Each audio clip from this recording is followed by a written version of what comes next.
Hello বন্ধুরা, আগের দিনে আমরা সোনা কথা বলেছি, কালমেঘ বলেছি, আজকে হলুদ নিয়ে বলবো, এরপরে নিম পাতা নিয়ে বলবো।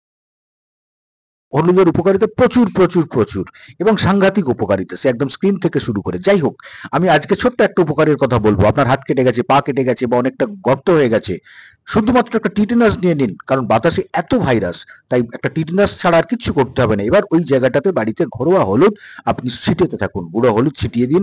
আর বাড়িতে পুরনো যে সুতির কাপড় রয়েছে তাকে ফিতের মতো ছিঁড়ে নিয়ে পার করে নিয়ে একটা একটা মাত্র পাল্টা বেঁধে দিন। ব্যাস, দুটো একটা দিন করতে থাকুন, দেখবেন ওখানটা ভরাট হয়ে গেছে, ঘা রক্ত নেই, পুঁজ নেই, কিচ্ছু নেই, শুকনো হয়ে গেছে। আর কিচ্ছু করতে হবে না, শুধু জলটা লাগাবেন না। বাড়িতে আপনার এই যে মহৌষধটি, এটিকে ব্যবহার করুন। আপনার অ্যান্টিবায়োটিক কোনো কিচ্ছু লাগবে না, শুধু একটু টিটেনাস নিয়ে নেবেন, কারণ বাতাসে প্রচুর ভাইরাস। যাই হোক বন্ধুরা, ভালো থাকবেন। এরপরে কিন্তু নিম পাতা নিয়ে কথা বলবো, আর আমি অনেক কথা বলবো না, একটা ভেষজের একটা গুণ নিয়ে কথা বলবো। তাই ভিডিও দেখবেন, পুরোটা দেখবেন, ছোট্ট ভিডিও। আর সাবস্ক্রাইব করে দিন, যাতে ইম্পর্টেন্ট গুরুত্বপূর্ণ এরকম ছোট ছোট ভেষজ বা গাছগাছালির যে উপকারিতা সেটা সহজেই জেনে যাবেন।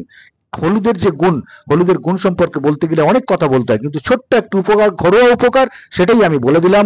এটা করতে থাকুন, ভালো থাকবেন, নিশ্চিত ভালো হয়ে যাবে।